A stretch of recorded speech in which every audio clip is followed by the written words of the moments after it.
આપણે 500 ગ્રામ તલ લીધા છે, તો 500 ગ્રામ તલ લીધા છે, તો આપણે એની તલ હાકડી બનાવશું. 500 ગ્રામ તલને શેકી લઈશું. આપણે આળા શેકી લેવાના છે. તલની સિક્કી બનાવવાની છે. આપણે તલ હવે ફૂટવા મળ્યા છે, શેકાવાની તૈયારી છે. ઉત્તરાયણ છે, ઉત્તરાયણની પરંપરા છે. તલ હાકડી, સિંગપાક, મમરાના લાડુ. આપણે ઉત્તરાયણ તો પહેલેથી મનાવી. આપણે તલ શેકાઈ ગયા છે. એક વાસણમાં કાઢી દઈશું. એક વાસણમાં કાઢીને આપણે એને સાઈડમાં રાખી દેવાનું. હવે આપણે ગોળને કટિંગ કરી લીધો છે. હવે આપણે ગોળ લેવાનો છે. ગોળ આપણે તલ છે ને એનો માપથી નથી લેવાનો છે. 500 ગ્રામ તલ છે એના માપથી આપણે 500 ગ્રામથી થોડોક ઓછો ગોળ લેવાનો છે. 400 ગ્રામ ગોળ લઈશું આપણે. એની અંદર આપણે તલનું તેલ નાખીશું. તલનું તેલ છે 2 પાવડા એડ કરી આને ગેસ ઉપર મૂકીશું. આપણે હવે ગોળને પાયો લેવાનો છે. આપણે આને ધીરે ધીરે હલાવીશું. હલાવીને આપણે ગાંગડી હોય એને ભાંગી નાખવાની છે. હવે આપણે ગેસને ધીમો કરી નાખશું. થોડોક મને સપોર્ટ કરો.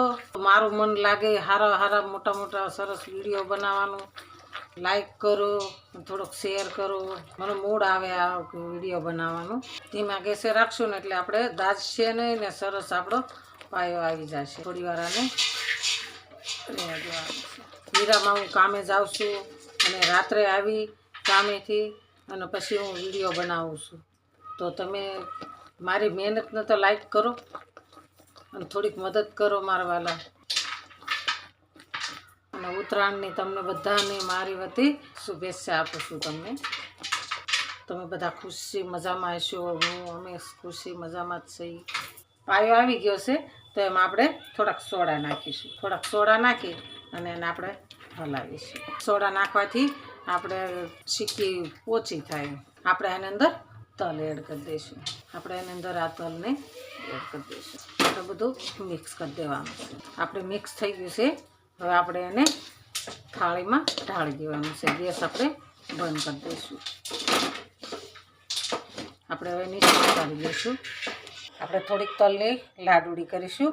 આપણા થાળીની અંદર એડ કરીશું.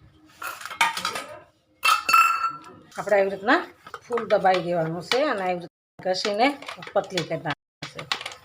આપણે આના પીસ પાડી દઈશું.